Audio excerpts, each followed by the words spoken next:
Hello, Kyle. You're up next. Hey Bart, how you doing? Pretty good, Kyle. I remember your hand, and it's quite the hand. So tell us where this is played out of. All right, so this is out of the Rivers to Splains, which is Chicago. Right, Rivers to Splains. We've gotten some calls recently from that relatively new card room, less than a year old, right? Correct. Okay. All right, so this is a 2-5 hand. It's playing 2-5-10 with the straddle under the gun. You can straddle either from the button or under the gun. There's So pretty so does the under the gun get precedent if both players want to straddle at the same time? That's how they used no, to do it in the LA. button gets The precedent, which button gets is precedent over the under the backwards. gun straddle? Yeah, it's What a goofy. what a way to fuck up a game, Jesus. Yeah. So the way this game was playing, pretty much when it was under the gun, it was 2-5-10. When the button was straddling, it was 2-5-15. But Oh, this because you is a can straddle any 2-5. amount or something? You can straddle. I think it's up to 3x, but it might be more. But the most I saw was 15. I just, like, again, I've said this before. I just tend to think that the button straddle will kill a Hold'em game. It's not really great for the game. It forces people to play less hands because there's more money put in from the person in position, especially when it goes through the blinds first.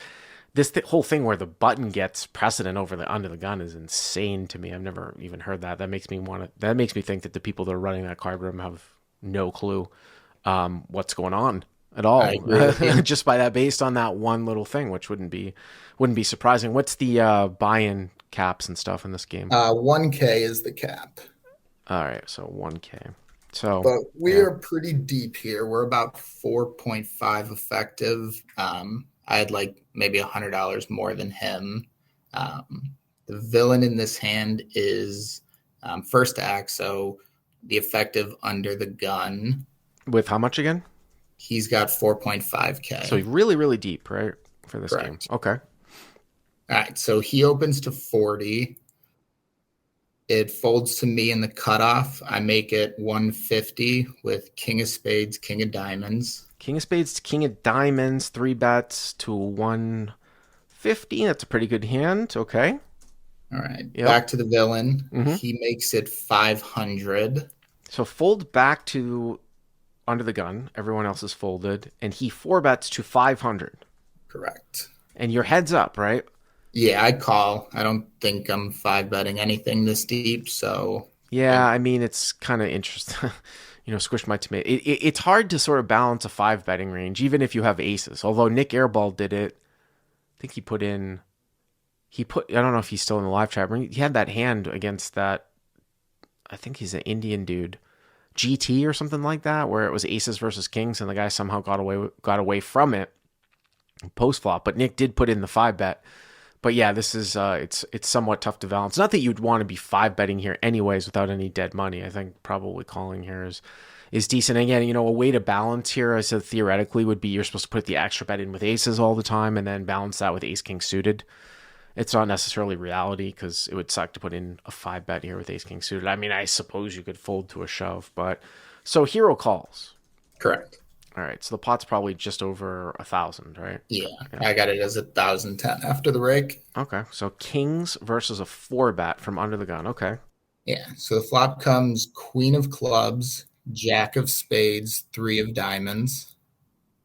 not a great flop for you with, although it's debatable whether, because if you put yourself in the under the gun spot, probably shouldn't be. You guys are really deep, like 400 big blinds deep. So if you're under the gun and you get three bet by the cutoff, and there's nobody in between, I mean that this is the key, right? There's no dead money in between. Queens and jacks really shouldn't be four bet all that much, right? From up front in this configuration. So I mean, obviously you're still losing to aces, but I think sometimes people will be like, "Oh, it's terrible because you're losing to queens and jacks here." But I think he shouldn't have that many queens and jacks. I mean, you're still ahead of like ace five suited, right? In ace king, and maybe I don't know if you have a dynamic with this guy, but that's my take right off the bat here on this board. Yeah, not a ton of history with him. He was running pretty well. I do think that he's probably four betting queens. I don't think Jax is really in there. but we hadn't been involved in any big pots. Okay.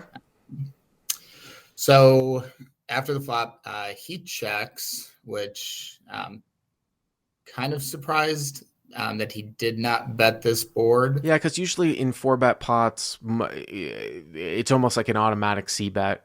It's almost like an automatic C bet. I mean, I'm not 100% off the top of my head.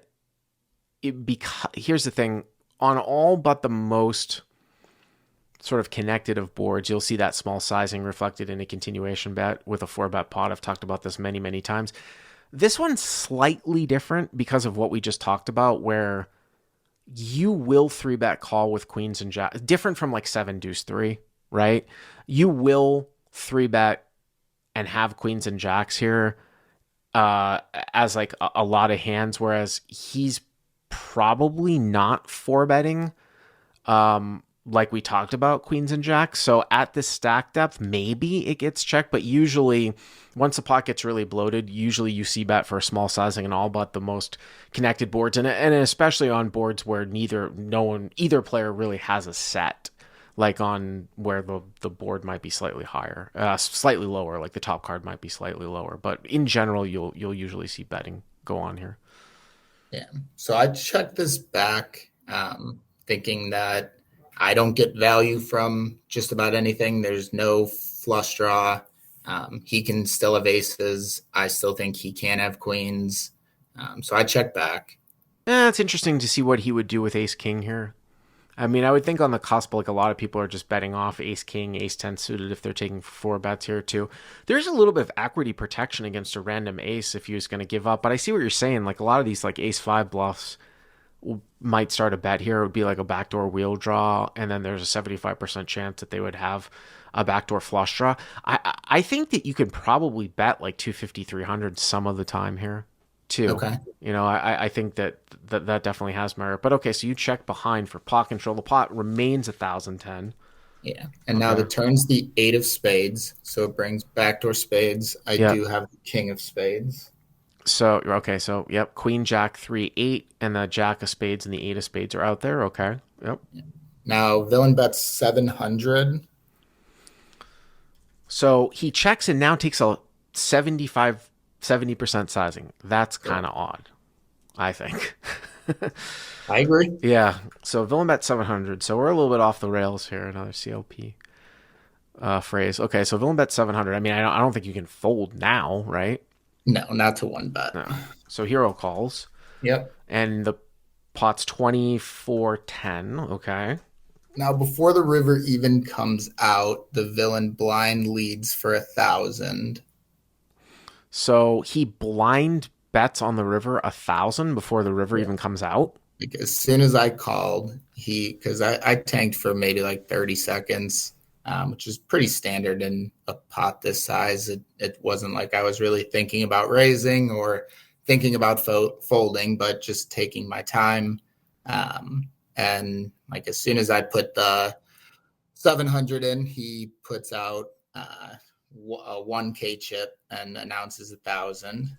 That's really interesting for a guy with who you have no history with. So I don't know if I've ever seen that or have had somebody call on the show in a 4-bet pot bet 700 blind bet, unless he was like a maniac or a drunk VIP or something like that. He wasn't drunk, but he was the type of guy that, so when he got it in ahead, he had doubled up twice or, played a couple of big pots. And when he gets it in ahead, he's the greatest player in the world. When he sucks out on somebody, they shouldn't have been in the pot. Like he was one of very those guys, talkative. Huh? One of those guys. Yeah. So no direct history with him, but I think everybody at the table kind of wanted his money more than you normally want somebody's money. So what's the river here? 10 of spades. So backdoor spades come in. So whenever you get a blind bet and then you have something that changes the board, that's really interesting, right? Because the fact that he bets the river blind is much, much different than if he had waited to see this card and he bet, right? What if he hadn't bet the river blind and then he bet at the end here? What would you think? I think I still would have considered raising here. Because Uh, you block ace king and that you have the king of spades. yeah, I think I'd play ace king this exact same way. I've got the king of spades. I don't think, I mean, the only flush he can have is specifically ace queen of spades. I mean, so backdoor spades come in, and of course, ace queen of spades, as we saw Nate in the live chat. Queen X of spades is definitely possible here. I don't know if. Here's my first little reaction, kind of a live sort of thing here, sort of how I interpret this. I don't know if like just aces or yeah, like I don't know if just aces here is taking this line and blind but betting the river. So you get in a situation where maybe he was slow playing like top set of queens and he's doing this, and then even though the board has run out very, very dicey, you do wonder if someone is capable of folding here. Now, do you have a great candidate to turn your hand into a bluff? Absolutely, you do. I'm just trying to interpret this blind bet here. I mean, the pot's 34-10, and it's 1,000 for you to call. It's kind of, at this point, unless he is just total airball bluff, you're getting 3.5 to 1. I'm just talking about the merits of calling here. He'd have to have a lot of airball bluffs or play like ace queen suited this way and blind bet the. I mean, that's the only thing that you beat that once in a great way. I think that sort of falls into him not having like the ace ace here. That's one thing. You're getting 3.5 to 1. So then the question is that does raising here have more merit than calling? Yeah, so I agree. I don't think, right at the time, I didn't think that ace ace is taking a blind bet because I think the board is still way too connected even on the turn. And then, when the 10 of spades comes, I think if I saw it, then there's no way, or if it wasn't a blind bet, there's no way I'd put him on ace ace. I think that's way too thin. Mm-hmm. Right. No, of course. I mean, here's the thing too. Some people in the live chat are saying ace ace again. I don't think he's got a. If for somehow we all got on board in the fact, and we don't know what this means, that he could have some ace. Like say the opponent does have ace ace. Like we just know that he has ace ace. Sure, it's a great spot to bluff, right? On this run out, especially holding 2K, especially if he doesn't have ace ace with like the ace of spades. My concern here is the whole fact that somebody blind bets at the end kind of is very sort of recreational fishy. And if he does, like I said, have a set, I don't know if he's going to come off of it. I mean, that's my concern here. My interpretation of this blind bet is that it's not ace ace, that it's more sort of nutted, and it very well not be nutted now that he gets the worst card in the deck, but that doesn't necessarily mean he's going to fold. That's kind of my take. Yeah, I think when deciding what to do, I have to believe that he's capable of folding queens if I'm going to put in the bluff at the end. And I think queens make sense given that he checked the flop because they get a 4-bet pot, somebody flops top set, and they don't know what to do. They don't know, the natural instinct for a lot of recreational players when you flop top set is to slow play it. Right, but he would have had to, of course, 4-bet that preflop. Now, what about any type of spade holdings, though? Like, he turned spades, ace-5 of spades, or if he had, like, ace-queen of spades. Again, we don't know necessarily what his 4-betting range is. I mean, that's the only... I think maybe, Carl, you're thinking that it's better for you because you've got kings with the king of spades, better to bluff him.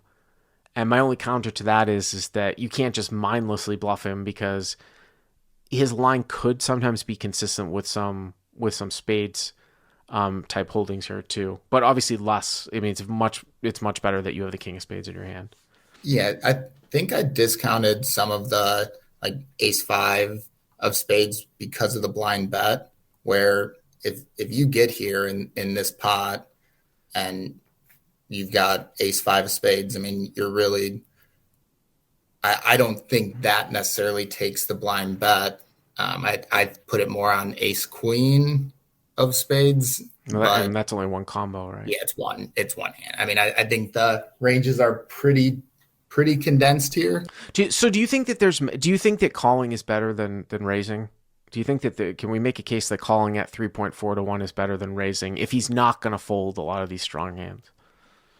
Yeah, if I don't think that he's folding a set, calling is definitely better than raising. Okay.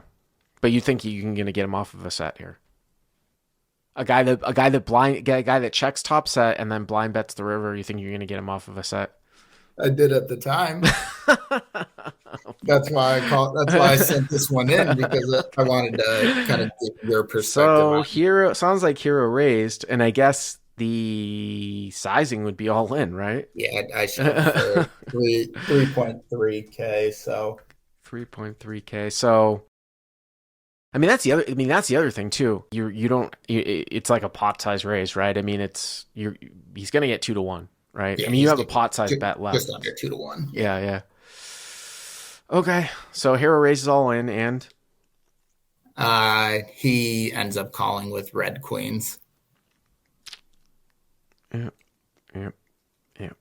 So villain has queen, diamonds, and yeah, I just again, it's kind of very interesting because we don't know. This is a fun little live hand because I'm trying to tell you in my experience what certain things like I would interpret. I think the caller agrees with me that it's probably not ace ace blind betting the river like this. And then I said I don't think he's going to fold the set. Obviously, the caller thought that he was going to fold the set, but now I think in retrospect, you're thinking that maybe it wasn't a great. Well, he did call, not to be results oriented, but Yeah, I mean, and then obviously I've gone back and forth on this one, and I think that, you know, if I'm sitting there with red queens, I think I might fold the red queens. I think I call queens with the queen of spades. Um, but then seeing that he called it, and he didn't tank that long, maybe 30 seconds. I think he's just not. I mean, you don't see too many 9K pots at this level. I just don't think he's capable of folding top set for, what could be, potentially the biggest pot he's ever played. right. I mean, also too, like knowing your opponent. So these pots. So this game isn't. It's not always a straddle game, or this was playing especially large. Yeah, it was. I mean, the average stack was probably between 900 and 1,500. I think it's not uncommon to see one big stack, but to have two people that are 400 plus big blinds deep in the straddled pot, and to make it all the way down to the river. Uh, I don't see it very much here. You did, mention this is a newer room, Mm-hmm. so it's not like I've been playing there for a ton. I play Right. maybe once, twice a week. So, Right. um, That's biggest pot I've played in this room. and it's do they get any larger games besides 2-5 here? Yeah, there's a private game that runs on the weekends that's 25-25 or 25-50. Oh But wow, private game like you can't like it's not open to the public already in a new casino. yeah. So the biggest game that runs on the floor is 510. But they've got a private room, and it seems to be booked out by the same guy that runs a 25-25 game there. Wow, well, private games are I guess taking over the space. Well, I appreciate the call. Thank you very much. Yeah, appreciate it, Bart. Yeah, thanks a lot.